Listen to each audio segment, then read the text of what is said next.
जाए मन जब, टूट जाए हर आस, तेरे ही वचनों से भर जाए दिल में सांस। दिव्य वचन, जीवन वचन, दिव्य वचन, जीवन वचन। पहला पाठ सामुएल का दूसरा ग्रंथ, अध्याय 7, पद संख्या 18, 19 और 24 से 29। इसके बाद दाऊद प्रभु के तंबू में जाकर बैठ गया और उसने कहा, प्रभु ईश्वर, मैं क्या हूँ और मेरा वंश क्या है जो तू मुझे यहाँ तक ले आया है। प्रभु ईश्वर, यह तेरी दृष्टि में पर्याप्त नहीं हुआ। तू अपने सेवक के वंश के सुदूर भविष्य की प्रतिज्ञा करता है। प्रभु ईश्वर, क्या यह नीरे मनुष्य का भाग्य है? तूने अपनी प्रजा इस्राएल को चुना, जिसे वह सदा के लिए तेरी प्रजा हो, और तू प्रभु उसका अपना ईश्वर। प्रभु ईश्वर, तूने अपने सेवक और उसके वंश के विषय में जो वचन दिया है उसे सदा के लिए बनाए रख और अपनी प्रतिज्ञा पूरी कर। तब तेरा नाम सदा के लिए महान होगा। तब लोग यह कहेंगे, विश्वमंडल का प्रभु ईश्वर इस्राएल का ईश्वर है, और तेरा सेवक दाऊद का वंश तेरे सामने सुदृढ़ रहेगा। विश्वमंडल के प्रभु ईश्वर, इस्राएल के ईश्वर, तूने अपने सेवक से कहा, मैं तेरा वंश बनाए रखूंगा। इसलिए तेरे सेवक को तुझसे यह प्रार्थना करने का साहस हुआ। प्रभु ईश्वर, तू ईश्वर है और तेरे शब्द विश्वसनीय है। तूने अपने सेवक से कल्याण की यह प्रतिज्ञा की है।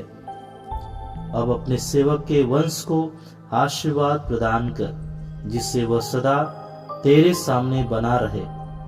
प्रभु ईश्वर, तूने यह प्रतिज्ञा की है। तेरे आशीर्वाद के फलस्वरूप तेरे सेवक का वंश सदा ही फलता फूलता रहेगा। प्रभु की वाणी। ईश्वर को धन्यवाद। संत मार्कुस के अनुसार पवित्र सुसमाचार, अध्याय 4, पद संख्या 21 से 25। ईसा ने उनसे कहा, क्या लोग इसलिए दीपक जलाते हैं कि उसे पैमाने अथवा पलंग के नीचे रखे? क्या वे उसे दीवट पर नहीं रखते?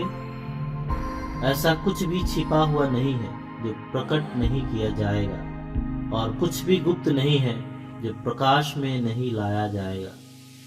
जिसके सुनने के कान हो वह सुन ले। ईसा ने उनसे कहा, ध्यान से मेरी बात सुनो। जिस नाप से तुम नापते हो उसी से तुम्हारे लिए भी नापा जाएगा, और सच पूछो तो तुम्हें उससे भी अधिक दिया जाएगा।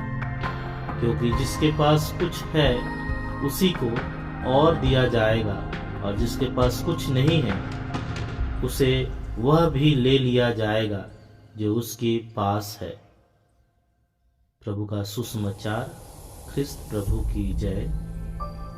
सबको जय यीशु। ख्रिस्त में प्यारे भाइयों और बहनों, आज ईश्वर का वचन हमें एक अत्यंत व्यवहारिक और जीवन बदलने वाले सत्य की ओर ले जाता है। यीशु दीपक का उदाहरण देते हुए पूछते हैं कि क्या दीपक इसलिए जलाया जाता है कि उसे टोकरी या खाट के नीचे छुपा दिया जाए? दीपक का उद्देश्य छिपाना नहीं, बल्कि प्रकाश फैलाना है, क्योंकि प्रकाश अंधकार को दूर करता है और भय को खत्म करता है। इसी तरह ईश्वर के राज्य में पारदर्शिता उसका प्रमुख गुण है। वहाँ छिपाने या डरने की कोई जगह नहीं होती। जब हम अपने जीवन के दीपक यानी अपने गुण, विश्वास, उदारता और भलाई को छिपा लेते हैं, तब न केवल दूसरे अंधकार में रहते हैं, बल्कि हम स्वयं भी प्रकाश से वंचित हो जाते हैं। यीशु आगे कहते हैं कि जिस नाप से हम नापते हैं उसी नाप से हमारे लिए नापा जाएगा। यह केवल आध्यात्मिक सिद्धांत नहीं, बल्कि जीवन का एक गहरा अनुभव है। यदि हम दूसरों से मुस्कान की अपेक्षा रखते हैं तो पहले हमें मुस्कान देनी होगी। यदि हम किसी से सुप्रभात का मैसेज चाहते हैं तो पहले हमें सुप्रभात भेजना होगा। और यदि हम ईश्वर से विशेष आशीष की आशा करते हैं तो आध्यात्मिक शिष्टाचार यही सिखाता है कि पहले हमें प्रार्थना और समर्पण अर्पित करना होगा। कई बार हम अपने जीवन की परिस्थितियों को लेकर शिकायत करते हैं और यह महसूस करते हैं कि ईश्वर और लोग हमें अनदेखा कर रहे हैं। पर यीशु आज हमें स्वयं से यह पूछने के लिए कहते हैं कि हमने स्वयं कितना दिया और क्या हमने पूरे मन से दिया है। जो व्यक्ति आधे मन से देता है वह न केवल देने का आनंद खो देता है बल्कि धीरे धीरे वह दिया हुआ भी खो बैठता है। इसके विपरीत जो पूरे हृदय से देता है वही ईश्वर के राज्य की परिपूर्णता का अनुभव करता है। इसी सत्य को हम पहले पाठ में राजा दाऊद के जीवन में देखते हैं। जब राजा दाऊद ईश्वर की महान प्रतिज्ञाओं को सुनता है तो वह घमंड में नहीं आता बल्कि विनम्र होकर कहता है, हे प्रभु, मैं कौन हूँ कि तूने मुझ पर इतनी कृपा की। दाऊद की महानता उसके सिंहासन में नहीं बल्कि उसकी कृतज्ञता और समर्पित हृदय में दिखाई देती है, क्योंकि जिसने सब कुछ ईश्वर से पाया है वही सब कुछ ईश्वर को अर्पित कर सकता है। क्रिस्त में प्यारे भाई और बहनों, यीशु द्वारा दिया गया दीपक का उदाहरण हमें यह भी सिखाता है कि उदारता उस प्रकाश के समान है जिसे छिपाया नहीं जाना चाहिए। हमारे गुण और अच्छे कार्य केवल हमारे लिए नहीं होते बल्कि इसलिए होते हैं कि उनसे दूसरों को मार्गदर्शन और प्रेरणा मिल सके। स्वार्थ को जीतना आसान नहीं है, लेकिन जब लोग निस्वार्थ देने वाले को देखते हैं तो उनके भीतर भी बदलाव की इच्छा जागती है।